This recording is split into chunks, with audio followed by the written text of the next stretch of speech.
So we were doing 6 rounds, asanas, pranayama, and 20-minute meditation. That was one round. We'd do 6 of those in the morning and 6 in the evening. So we were like, I remember I was like floating during that day. We did that, maintained that for about 2 weeks. And then gradually went back to, 1 and 1. We started 1 and 1, then built up gradually to like 6 and 6. So that was an amazing time in my life. And Maharishi gave this really amazing lecture about developing like an absolute body, which basically like means developing a spiritual body. And so that was really an intense like lecture, And I remember I just was my mind was so clear, I just heard every word perfectly, and I was just remembering everything. And even for a few years I could remember that whole lecture, because my mind was so clear at that time. So it was pretty far out. And so from that time after I became a teacher, I was teaching for, that was 1973. And then started teaching Newcastle and other places anyway. And then Maharishi brought out these new courses in, I think, 1975. And then I went to, I think, there were 6-month courses where you just do deep meditation for like hours a day, and then, do other techniques that he was giving and stuff. And so I went on that, I started that course in April of 1976. So I think I was the 3rd course. And so at that time, we all came from different places in the world to Switzerland, because he was giving the courses in Switzerland, because he had his world headquarters there in Seelisberg, Switzerland, on the top of this mountain, which overlooks Lake Lucerne. Beautiful place, really nice. And so we went there, and there was he had different hotels around, so for these courses. So we were there, and then one of the Transcendental Meditation teachers who had been there anywhere from 6 months to a year and a half. He'd probably been one of the senior ones, so he was probably there for a year and a half. So he had come, and he said that Maharishi had given a really intimate talk, and he said things like that he never said before. And he said one of the significant things that he said was that beyond Brahman consciousness is Kṛṣṇa consciousness. And up to that point, we were just hearing Maharishi say, yes, Brahman consciousness is the highest level of consciousness, and you can develop that through, this transcendental meditation technique and all this stuff. So we were saying, Brahman consciousness. We were thinking that's the highest, but then he said, beyond Brahman consciousness is Kṛṣṇa consciousness. And when he said Kṛṣṇa consciousness, I immediately pictured Srila Prabhupada in my mind. I didn't know his name, but I'd seen pictures of him, because I'd seen the devotees a few times. They were out chanting, they're in their skirts. We didn't know what they were. Those skirts and their ponytails, shaved bald heads. So I said, wow, man, these guys are out of this world, which they are. They're from a different planet. They're from Goloka Vrindavan. We didn't know, We just thought, these people are really strange. But anyway, they would carry these, he had the stick with the picture of Srila Prabhupada on it. So I remember, I just pictured him very clearly in my mind, and I said, this guru's teaching the highest level of absolute truth, so I have to find out about it. So immediately at that time I said, I gotta find out about this Kṛṣṇa consciousness. And so, that was like at the beginning of the 6-month course. And then, so I did the first 6 months, and then I stayed on for another 6 months because I got this great benefit. But I didn't want to leave because I was enjoying it. So, it was so mind-boggling, what we were experiencing. And so I said, I got to stay another 6 months. So I called my father. I had paid for the first course, with mainly from course credit that I had accumulated from teaching the meditation. And then the rest was some Lakshmi that I had. And then but I didn't have any more Lakshmi. So I called my dad and I said, can I borrow a certain amount of money for taking another 6 months? And he said, sure, Bill, no problem. I said, really? Sure. So he said, yes, I just want you to be happy. And I went, wow. And I felt, I almost started crying at that. I know my dad really loves me, he just wants me to be happy. So, I was very fortunate. I had a really good father and mother. They were always very loving and kind and trying to expose me to God consciousness. And they actually learned meditation later. After I became a teacher, they actually learned meditation. My father, he stuck with it like the rest of his life and kept meditating. So that was one student I had from my family. I taught everyone in my family, but he was the only one that really stayed with it. And so I stayed on for another 6 months, and then after that, Maharishi had us teaching new courses. So I kind of forgot about that. And then Maharishi established this, he called it a Vedic Atom. So he had 10 men, and 10, there was groups of 10 men and groups of 10 ladies, and they would choose a place they wanted to go to and establish a center of Vedic learning in that area. So I got some of my friends and I got together and had formed 10. And so this was at Maharishi International University in Fairfield, Iowa, big university there. So we in these groups he formed all over the world. So we had a group in Westchester, New York. And so one night, my best friend from the group and I, we were talking. And he said, what was your topmost spiritual experience? So I told him, I didn't even know what it was. I didn't even know what mine was, but I asked him, what was your topmost spiritual experience? And he said, when I chanted with the Hare Krishnas.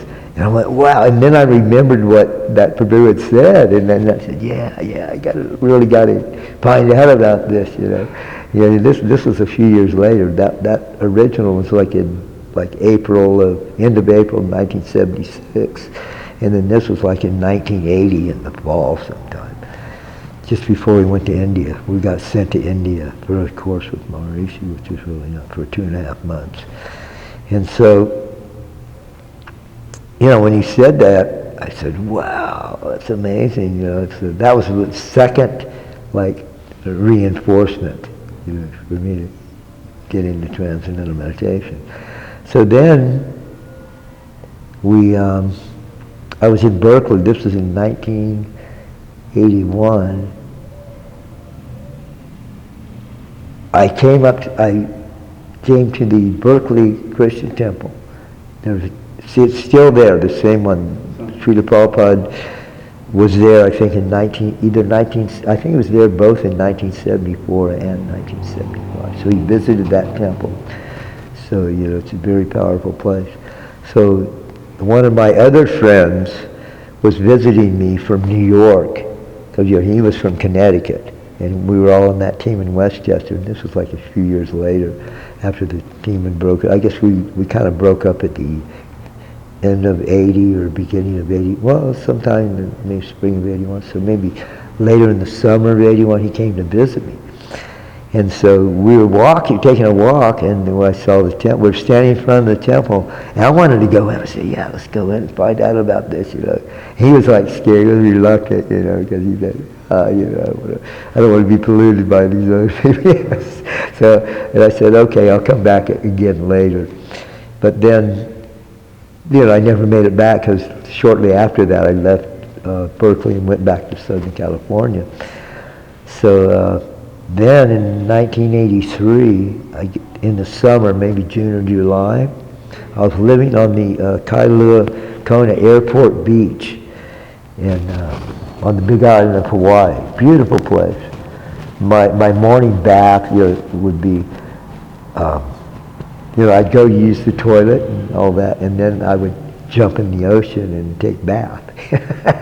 Take bath. That was my morning bath was, jumping in the ocean, and I'd swim. Probably my normal routine was I'd swim like at least twice a day, and most of the time 3 times a day. So I was in pretty good shape at that time, and I would do my 2-hour meditation program in the morning, after I take bath in the ocean, and then 2-hour meditation program in the evening. So one day I think I was doing my meditation program, and this young lady comes up. She has her little baby in the stroller, and she's kind of bouncing through the sand. I said, and I said, well, what is this? And she came right up to me and said, can I stay with you? And I'd been practicing celibacy since I'd broken up with my first wife, and 9 years before, and shortly, a little less than 9, maybe a couple months, 2 or 3 months less than 9 years.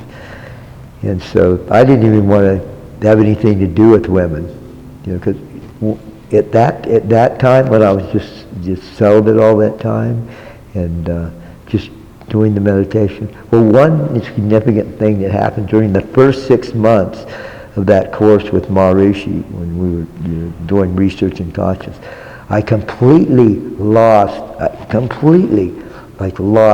any tinge of sex desire. I was just completely beyond that. It took me beyond that. That was one of the significant things that I'd experienced during that. And so, I just kind of said, well, I'm a monk, and I don't like women to be too close to me. And when you've been celibate, that you kind of feel you're not attracted by the maya of women. You kind of feel like they're almost disgusting, because they have all this period and everything. So I said, okay, I pointed maybe a spot maybe 20 feet away, and I said, 15, 20 feet. I said, oh, you can stay over there, and I'll stay here and do my meditation, and if anything happens, if anybody comes to harm you, just scream. Really good shape. Like I said, swimming 3 times a day. So I'll run over there and protect you. Don't worry. So I did my meditation, and then I probably ate something, and then went to sleep. So then I wake up the next morning, and the girl and her son, she had a 1.5-year-old son. They were right next to me. Oh my God! I immediately got up. I said, went to another spot further away, and then then when they woke up, after I did my meditation program, we started talking, and then we kind of became, so she told me, she said. I told her, I'm a transcendental meditation teacher, and I practice this meditation every day, twice a day. And she said, I took 2 initiations from Swami Prabhupada. I said, wow, really? So I said, you took initiation from Swami Prabhupada? She said, yeah. And I said, well, can you explain the Kṛṣṇa conscious philosophy to me? And since she knew that I knew what Brahman was, so she said, yeah, the Kṛṣṇa consciousness means you have a complete awareness of the Supreme Personality of Godhead, Kṛṣṇa, whom Brahman is merely the effulgence coming from his body. And I said, yeah, that makes perfect sense, because as hard as I tried, I even was trying to mold my speech in such a way that I wouldn't say I or mine, just trying to make everything impersonal. It just doesn't work. It's not the reality. So it just, as hard as I tried, I could just never relate to God as something impersonal. Even though I was hearing, Brahman is the highest, and then, but I always felt that God was a person. And so I said, yeah, that makes perfect sense. And so I immediately accepted it. And she taught me the Hare Krishna chant. In fact, in my meditations, just before I went to Hawaii, a few months leading up to Hawaii, I was like kind of hearing a subtle form of kirtan in my body. So I would kind of be chant, but kind of humming. I would be kind of like humming in my meditation. But I realized later when I, after meeting her, I realized, yeah, that was a Hare Krishna chant, like on a subtle level. And you remember her name? Yeah, her name was Rasi Tunga Devi Dasi. In fact, there's one Prabhu, his name's Vaiṣṇava-saṅga. He's Prabhupada's disciple. He was the temple president in Laguna Beach when she was there. And her husband used to be Gupta Das. I guess he's a lawyer in Los Angeles now. But anyway, they had 2 children together, and I guess it was his. Usually she kept those 2 also. One of them was about 10, I think the other one 8 at that time. I met them a few months later. And but this time she'd had a new child from someone else. It was just like a year and a half. And so I guess she kind of got fried out with the Hare Krishnas, because at that time they were dealing some drugs from the Laguna Beach temple, and I guess her husband was kind of involved with that, so he was carrying a gun, and she said, "Would you really shoot somebody with that gun?" Because she couldn't believe it, And he said, "Well, for Kṛṣṇa I would." And she said, "Oh, these guys are crazy. I'm getting out of here." So he took the 2 kids and left. Yeah, but anyway, I guess when they got a divorce, they figured out that she would keep him most of the time, and he would get him during the summer. So this was during the summer, so she just had her one child. So then she was kind of free to move. Anyway, so and then I just talked to Vaiṣṇava maybe last year or sometime earlier this year. I don't know how it got to that time, but I think because I knew he was a temple, I asked him if he knew that lady, and he said, "Yeah, I remember her." So he remembered her, and he said, "Yeah, I'm really happy that she did something good, helped you to come to Krishna consciousness." So he was really happy about that. So, but he didn't know anything about her. I hadn't seen her since a few months after that time. So anyway, hopefully she's doing well and now back to practicing Krishna consciousness. But at least when she was with me, she was being vegetarian, and so what happened with I was chanting, she was meditating.